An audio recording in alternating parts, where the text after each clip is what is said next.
Now we will begin Session 8, Reprogramming the Disease State into the Normal.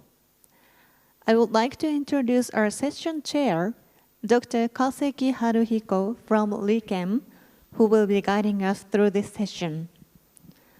Our speaker for this session is Dr. Manuel Serrano from Cambridge Institute of Science, Altos Labs. Dr. KOSEKI, over to you. Okay. Thank you for kind introduction, and also thank you for this great opportunity to introduce our just a starting project. And our challenge is basically whether we can reprogram cancer tissues into normal. And the cancer therapy used to be, basically directed towards the cancer cells per se in the beginning, particularly by the surgical intervention or molecular pathway drugs, blah blah. But the big change occurred by the discovery of the PD-1D, anti-PD-1D, or blah blah. That we can also cure the cancer via indirect intervention through the immune system. But once we look into the cancer tissue, tumor tissues, it's pretty complicated, right? Of course, the tumor cells at the center, but there are a bunch of stroma cells composed of not only the fibroblasts, the endothelium, and the macrophage, but also the new nervous systems and the many different type of parenchyma, and they somehow change their original phenotypes to maybe to support the tumor growth. So we wondered whether we can reverse such a the phenotypic changes of cancer stromal cells to normal, and then maybe that kind of change could somehow become some disadvantages for the cancer growth. So this was a basic idea, and the question is how we can do that. This is still highly hypothetical, conceptual, but one of the way could be tissue reprogramming. So the Dr. Yamada and in our group, he's one of the pioneer for the tissue reprogramming by transiently overexpressing the Yamanaka 4 factors in the real mice. And what we found is that by overexpressing the Yamanaka factors, OSKM, the cells lose their original phenotypes, and they recaptured at the pluripotent states, such as teratoma. But when Dr. Serrano and the Dr. Isbesia Belmonte discovered if such a the reprogramming force could be given at a much lower level, at a level which did not change the cell fate, then there could be a big somehow the cell lineages, the cells could be recaptured at a different state, which are somehow reminiscent to the rejuvenation. So if they give the very weak reprogramming, then in case of islet, somehow the abnormal glucose tolerance could be normalized, muscle damage also could be repaired, and even progeria could be somehow restored and extended lifespan. I think that Dr. Serrano, after me, will show much more the examples, how they works. And such, you know, the OSKM mediated reprogramming is very importantly turned out to involve another mechanisms named the senescence-associated secretory phenotypes, SASP, which is mainly the, you know, the mediated by the inflammatory cytokines and chemokines such as IL-6, IL-1 beta, blah, blah. And this is you know, essential to rejuvenization of those cell types. And then our colleague, Dr. Ejihara, he worked out for how such a, you know, SASP could be mediated, and then the senescent cells, which are induced by many environmental stimuli, that induce the SASP, and in case of, you know, tumor progression, it is somehow believed to contribute to the, you know, the transformation and their progression, and also the change, the tumor environment to facilitate such a, you know, tumor support. But not only this is the case, in some case, Dr. Hara also found the good aspect of the SASP, where the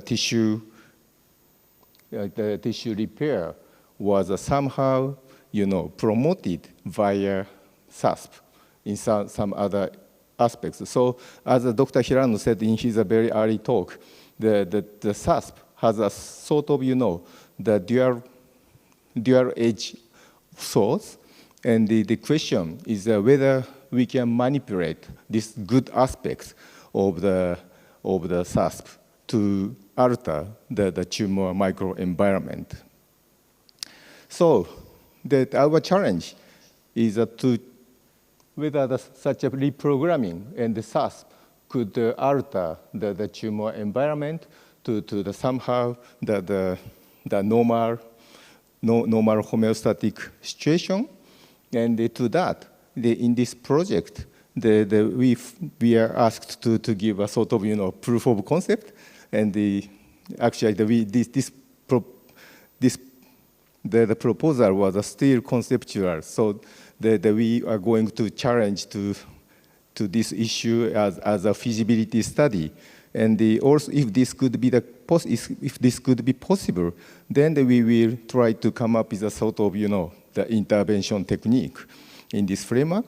To this end, we are going to gather the immunologists and the scientists of the aging and the reprogramming and the carcinogenesis. So we gather the 10 scientists in the different field. And today I would like to a little bit introduce our very early, you know, that we show how we are doing. And this is the very nice piece of study by Dr. Hara, and he has been long working on how the cellular senescence interact with our homeostasis. And the P16 is a very well-known marker for the cellular senescence, and it's a very important factor to facilitate the cellular senescence. But there is a still big gap between the cellular senescence and the organismal aging, and he challenged by using this the P16 luciferase transgenic animals, and they found the big accumulation of a P16, big activation of a P16 promoter upon the aging, and this was particularly concentrated onto the abdominal region, and it comes mainly comes from the gut, the lower, the small intestine, and very importantly, if the mice are kept in germ-free condition without any microbiome, this accumulation of luciferase is totally restored, suggesting the aging, the cellular senescence is somehow promoted by the interaction with the microbiome, so he performed which cell type undergo such a cellular senescence, and it turned out to be the germinal center, the B cells in the gut, and those cells all exhibit the activation of SASP, and actually he found the presence of the P16 positive B cells in the aged gut, aged intestine, and the question is whether such accumulation of the aged senescence cells really the matter to change the gut phenotype, and actually, the LAG1 knockout, these mice exhibit a very strong dysbiosis in the gut because of the lack of T cells and B cells, and he transferred either young T and B cells or aged T and B cells in those mice, and he found the IgA production and the diversity was very, very low when the aged T and TB cells are transferred, and the dysbiosis of was very nicely restored when the young T and B cells are used, while this was not the case in the old ones. And then the question is whether this is really the matter of senescence. So he used the P16, P21 double knockout aged B cells and just the wild type aged B cells. In the double knockout, in some we expect the senescence could be somehow canceled, and actually these cells allowed to restore the defects of IgA production and the diversity, and also the dysbiosis could be restored by using the B cells in which the senescence could be artificially cancelled. So from this study, what we can say is somehow the accumulation of senesced B cells, this compromise the IgA production and which induce somehow the dysbiosis, and this further facilitate the induction of senescent B cells. So suggesting that there is the cellular senescence mechanisms is obviously the part of our homeostasis, and this kind of the knowledge will allow us to come up with a more idea how we can intervene such homeostasis via controlling SASP. So this is just one example, but now I would like to hand my microphone to Dr. Serrano. Hello, good afternoon. Yes. Thank you. Do you hear me well? Yes. So please start. Thank you for coming. Yeah. Yes. Thank you, Dr. KOSEKI, for this interesting introduction. Thank you also, I want to mention Eiji Hara, who got me involved in this exciting meeting. And I'm very happy to present our data on cellular reprogramming. I'm going to start sharing my presentation.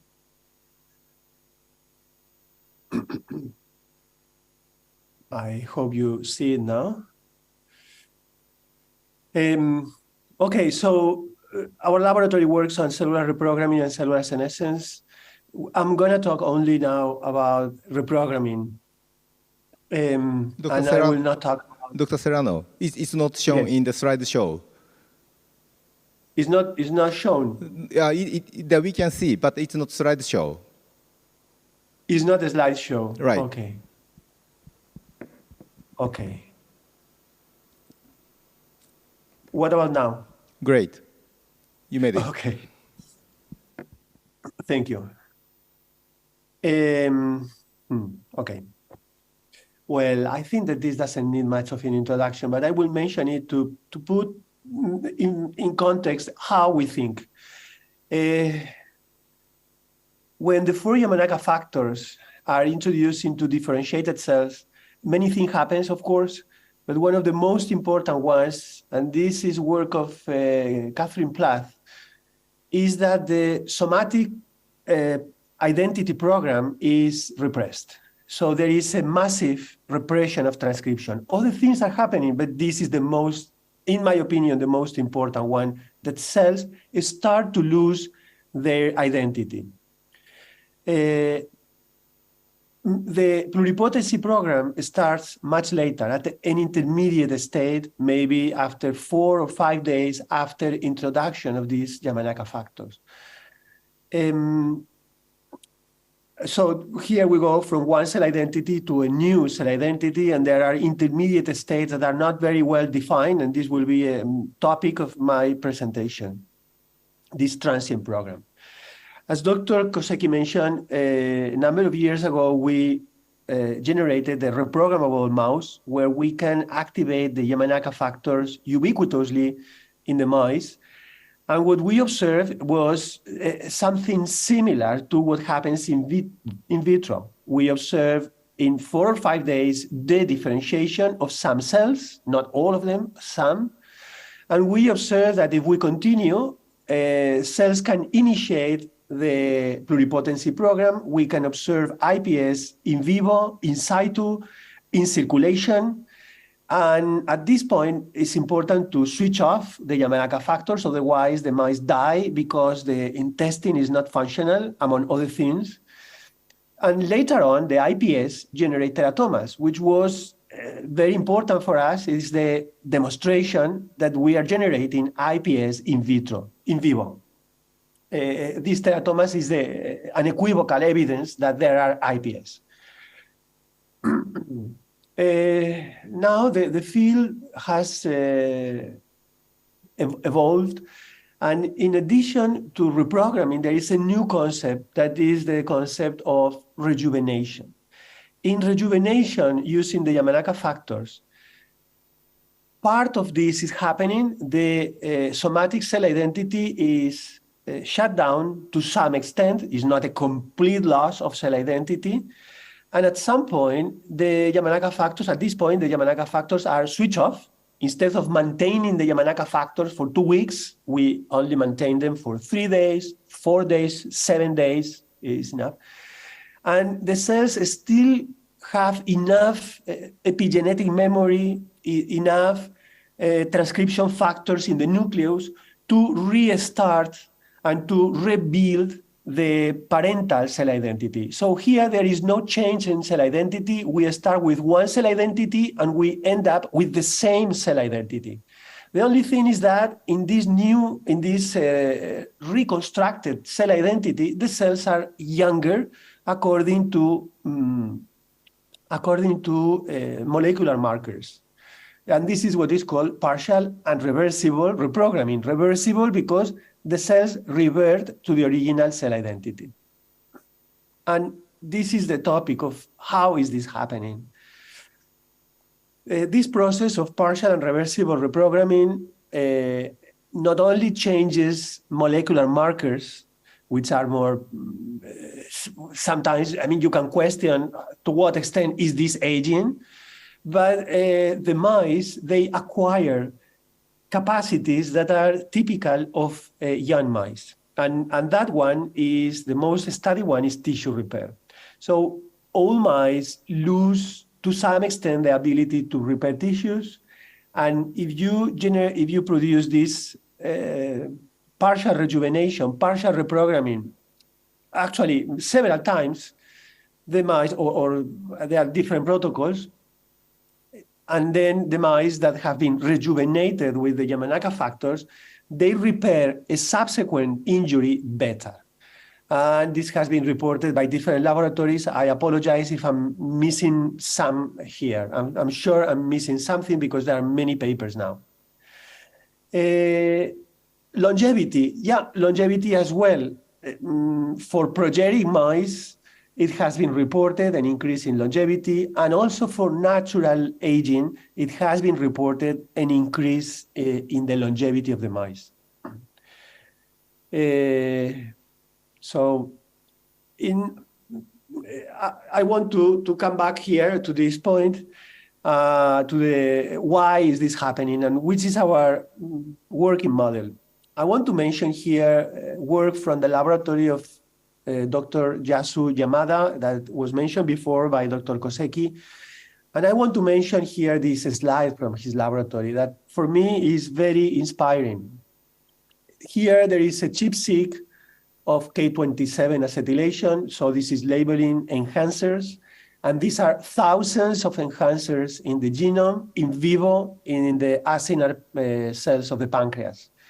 And you can see how 3 days after activating the Yamanaka factors in vivo, these enhancers become silenced, become repressed.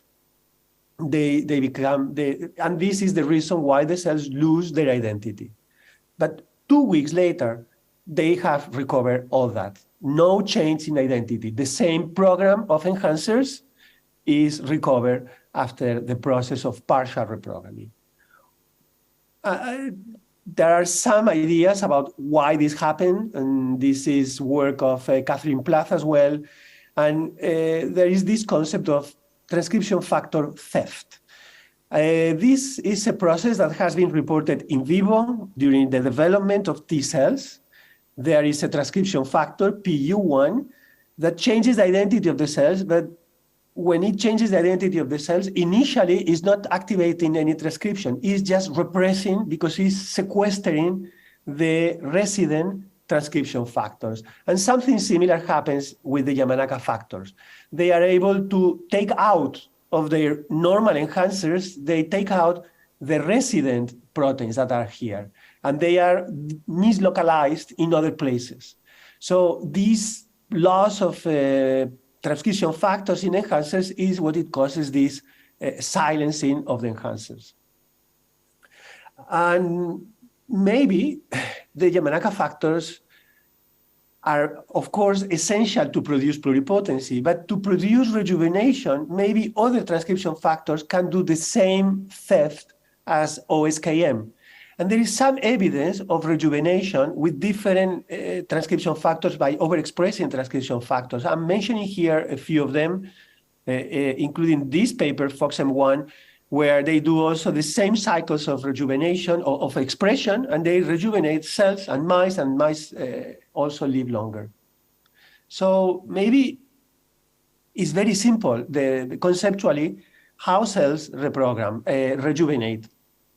And this is my model. My model is I'm thinking about cells and tissues when they are old. It's like a house that it has accumulated many problems and it has not been repaired properly. But it's there. It's still a house. And now in this house, the Yamanaka factors, what they do is they break them down. They tear the house apart. It collapses. Not completely, because there are still some parts there, some memory, and then you rebuild the house.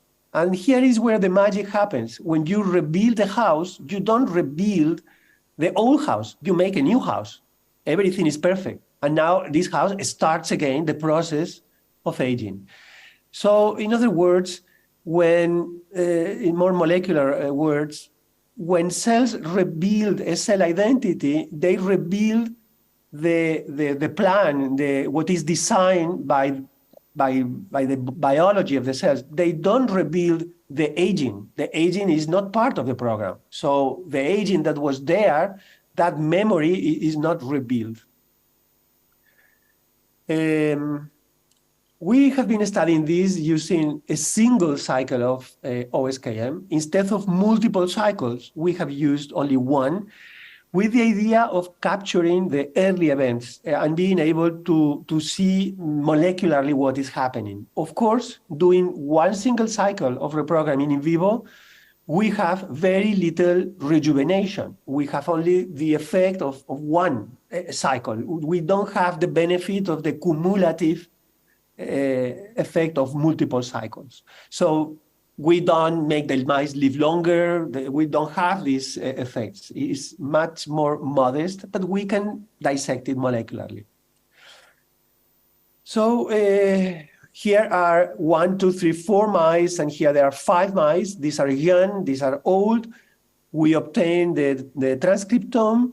We found which genes are changing from young to old, going up or going down, and we had a signature of aging, transcriptional signature of aging in the pancreas. We are studying here the pancreas. And now we also did the same with mice that were 1 year old, and we did 1 week of OSKM and 2 weeks of recovery. We did the transcriptome, and we found that the mice were, 3 of them were shifting towards the young state. So all these hundreds of changes between young and old were, to some extent, rejuvenated transcriptionally. So this is our measurement of rejuvenation. Very interesting to us is that when we ask this transcriptional program that has been rejuvenated, which gene ontologies are the ones that have rejuvenated the most? And the number one, this is the number one, was mTOR signaling, which is known to be the highly conserved signature of aging. mTOR signaling goes up with aging across all organisms. That signature is the one that we found rejuvenated the most. So here we have one event, one cycle of rejuvenation. What happens with the methylation of the DNA? Sometimes I get the question, why are you and all the people in this field so obsessed with the methylation of the DNA? Personally, I don't think that the methylation of the DNA is so important. It is just one of the manifestations of the aging of the chromatin. But it's easier to measure. Methylation of the DNA is easier to measure than acetylation of K27 or loops of the chromatin. So it's just one aspect of the aging of the chromatin.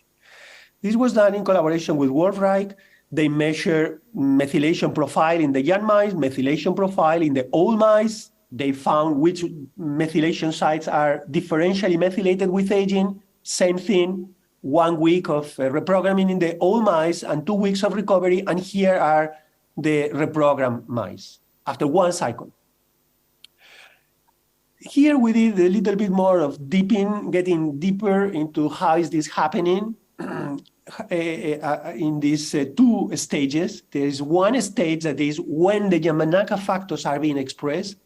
We found that is at this stage when most remethylation is happening. Remember, these changes are gains and losses of methylation. It goes in both directions. So most remethylation happens concomitant with the expression of the Yamanaka factors. Here, during this week of expression is when this happens. And the demethylation happens separately in time. It happens when the cells are recovering the structure, their identity. We don't understand the mechanistic basis of this, but we are trying to understand it. And I have to mention that about half of the methylation changes that are produced by OSKM are lost after 2 weeks. This is not surprising because here we are reprogramming only a fraction of the cells in an old animal, and then these cells are surrounded by an old animal, an old environment, so the stability is not very high. Probably doing cycles, this is stabilized, but this has to be studied. So I'm going to move now to this roadmap. to define the intermediates, because one thing that has been missing in the field is how do we find these intermediate cells that are reprogramming in the tissue? How can we define them molecularly? I'm going to put here an image of the pancreas at this transient state of reprogramming. This is 1 week of the Yamanaka factors with our mice. I'm mentioning here this little piece of the tissue because this is the normal histology of the tissue. It should look like this, the exocrine pancreas. But in this intermediate state, you can see all these things that are abnormal structures. Pathologists don't have a word that for this type of histology, and they use the word dysplasia. It's an abnormal tissue. It's not a cancer tissue, but it's not a normal tissue. You can see here that are structures with different morphologies of the cells, and some residual structures that are normal here and there and so on. So even though the Yamanaka factors are expressed in all the cells, but they are not affecting all the cells equally. So we have done single-cell RNA sequencing at this stage to understand this heterogeneity a little bit better. And I want to mention here one of the, to me, also surprising results. Here we are doing immunofluorescence for this protein that is a protein that is typical of mature, active, acinar pancreatic cells. And here we have in the pancreas the normal cells. These cells are normal. They are expressing the Yamanaka factors, but somehow they become resistant. And here in black, negative, are the cells that have lost their identity. So here we have two populations of cells, cells that retain their identity and cells that lose their identity. We don't understand why there is a regional clusters, because in theory, it should be random, maybe, but not. It is localized. It seems that the cells have some communication between them, or there is a pattern that is pre-existent. We don't understand what is happening. When we did the single-cell RNA sequencing, I'm not going to show you the UMAPs and all these things. This is published. We were able to identify two trajectories. So it's simple. When the Yamanaka factors are expressed, the entire tissue becomes stressed and expresses this protein, REC3A, famous protein expressed in tissues that are injured. So here, the normal-looking cells and the abnormal-looking cells, all of them express REC3A and members of this family. And here, the trajectory splits in two. Some cells upregulate AP1. They upregulate Jun, FOS, FRA, all these proteins related to stress, to the Jun kinase pathway, to the P38 pathway, all these are upregulated, and they retain their identity despite expression of the Yamanaka factors. The other part of the trajectory enters into this dedifferentiation. They start to express proteins that are abnormal in the pancreas. This is a protein that is typical of the stomach. They downregulate the cell identities proteins, and they start to express markers. I want to mention here SCA1 or Ly6A is the same protein. This is a famous protein because it's famous because it has been found in many tissue repair events. I'm going to check what time it is. We are doing well. Tissue repair, and so on. This is a process that is heterogeneous. Mice are not reprogrammed synchronously, and within a mouse, the process is not synchronous. So we have here a mixture of things, including in a few cells, pluripotency. So we have all this at this stage. Although this goes progressively, it's like a wave in time. We are doing single-cell spatial transcriptomics. This is one example where we are doing only 4 genes. And here, if you just pay attention to the colors, the sequence is yellow, red, green, and white. We can see acini that are completely yellow, but others that start to enter into this sequence. Here we have cells that are yellow and red. Then we have cells, acini that are yellow and others are red.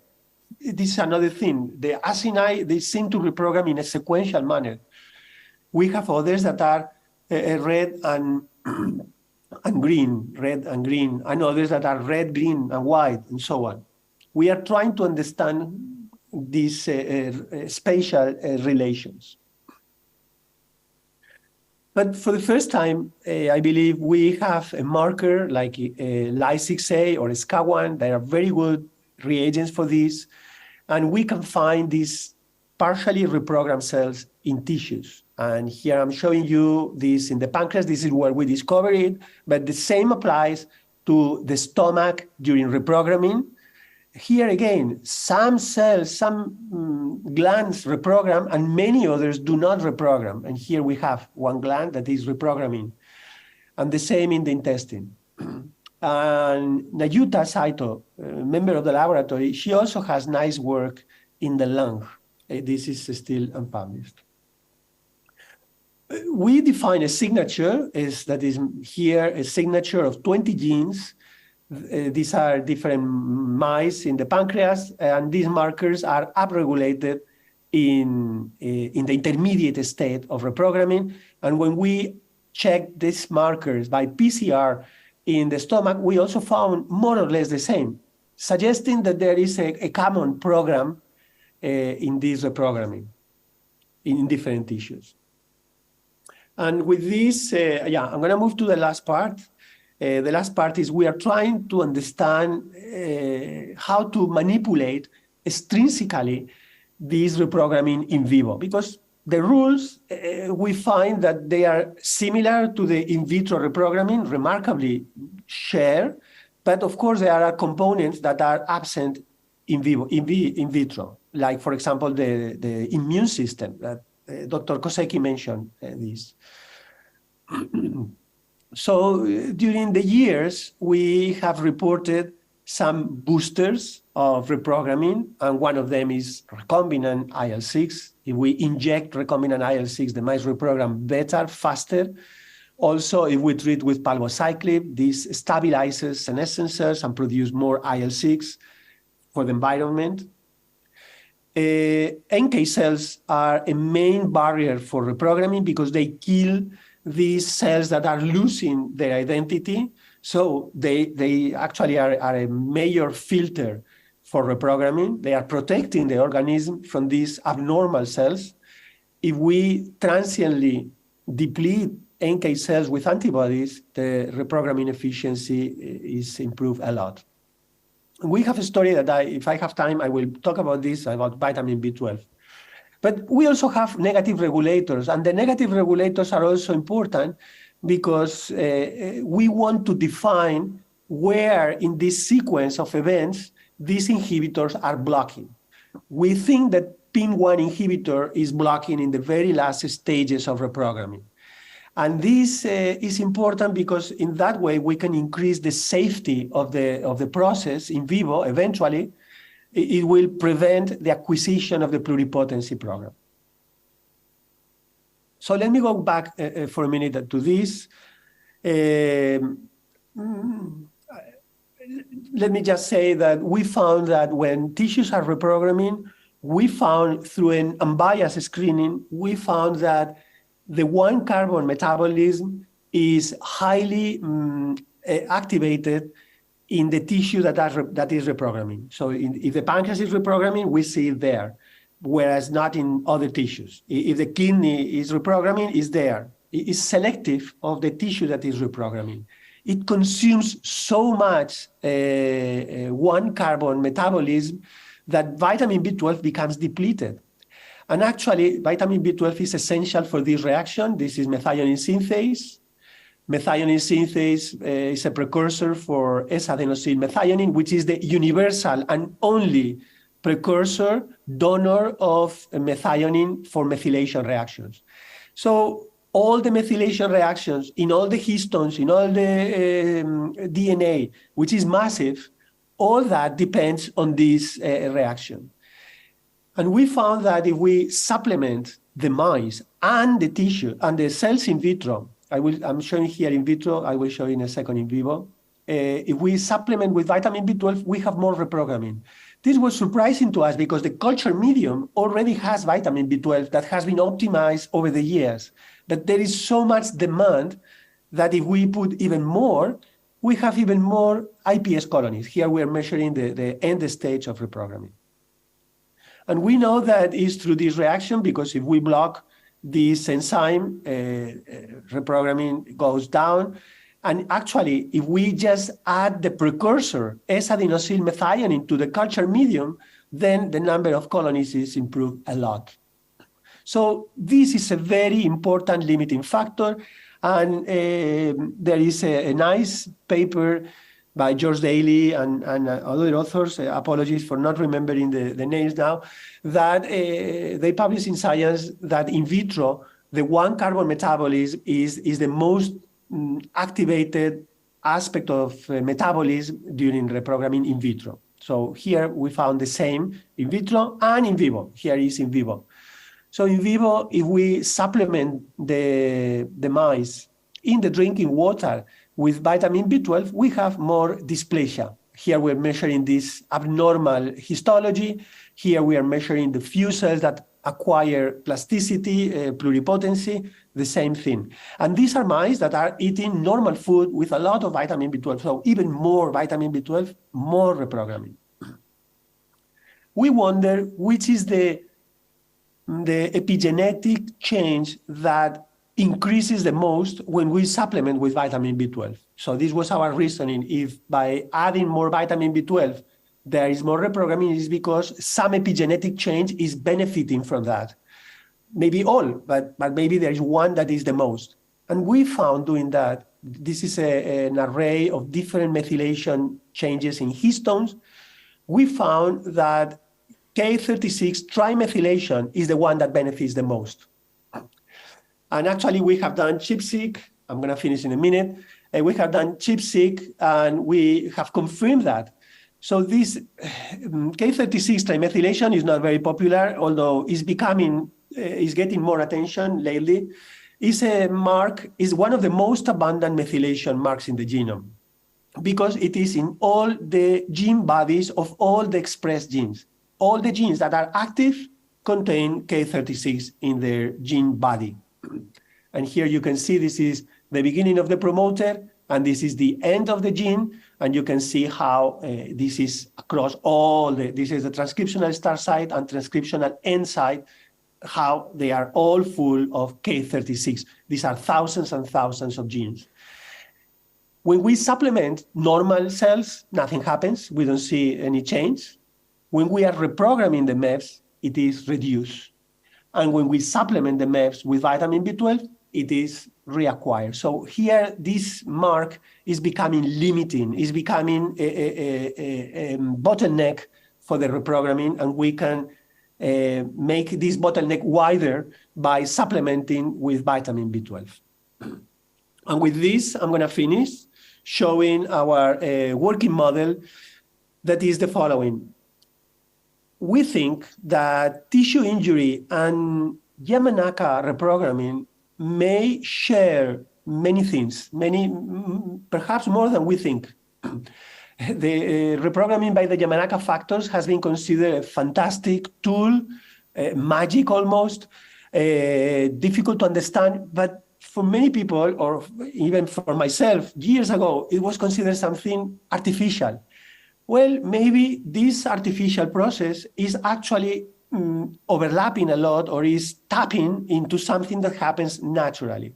And this is the differentiation during tissue repair. It is known that when tissues are damaged, this changes the microenvironment, and many cells acquire plasticity, not the pre-existing stem cells, but the differentiated cells. They differentiate. There is a process of de-differentiation, and then there is a process of re-differentiation. And this is what repairs the tissue. Other things happen when there is tissue injury, like fibrosis, of course, so it's not always a pure tissue repair, but the cells that repair go through a dedifferentiation and redifferentiation. And in this dedifferentiation, they activate similar markers to the ones that we have found with OSKM in vivo, like Ly6A or SCA1. So here there is an important point of similarity. And this is what happens with the Yamanaka factor. Cells they differentiate and then redifferentiate, and we measure rejuvenation. And with this, I'm going to finish mentioning the people from my former lab in Barcelona that have worked on this project. And I want to mention here the members of my new lab in Cambridge, in Altos, with some pictures from the laboratory. And this is all. Thank you very much.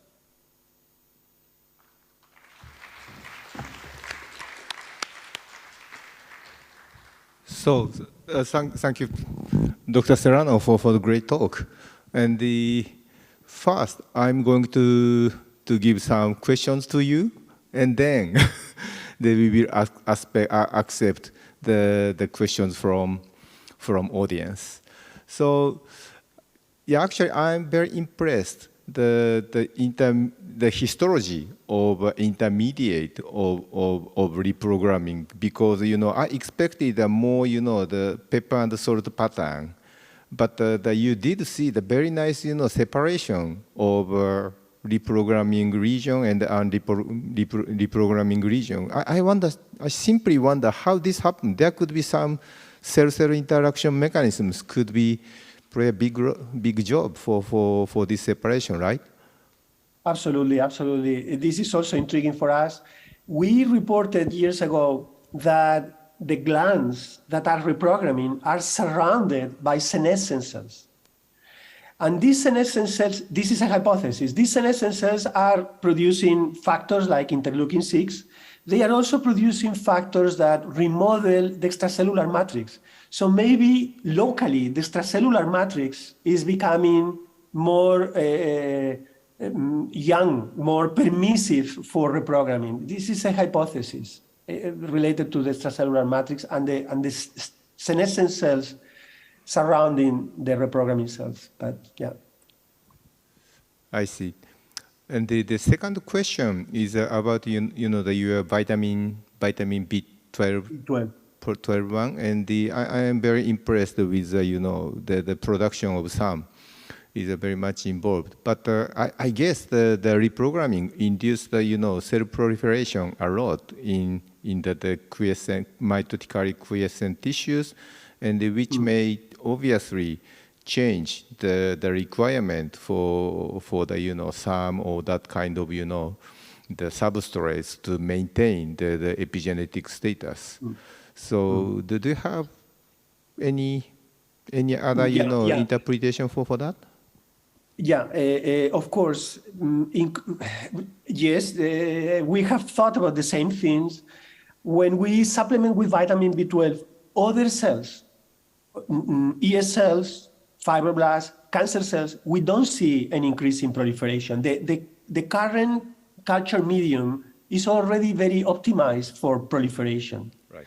So we think that this benefit comes from a different aspect of metabolism.